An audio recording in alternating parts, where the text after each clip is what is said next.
Sveiki vyrai, yra koks viršininkas jūsų čia? Kur? Kokiu pagrindu yra miškai pjaunami? Čia yra apsaugos zona žalioji. Kokiu pagrindu yra pjaunami miškai čia? O uostui trukdo. Kaip? Lėktuvams trukdo. Kam trukdo? Lėktuvams. Lėktuvam trukdo? Aha, žalioji apsaugos zona lėktuvam trukdo. Nežinau, ar darbininkas. O kur viršininkas?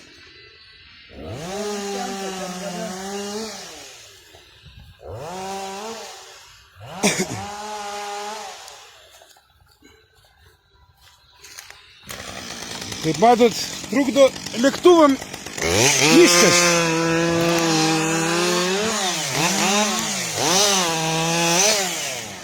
Kalba. Daugiau visas miškas išpjautas.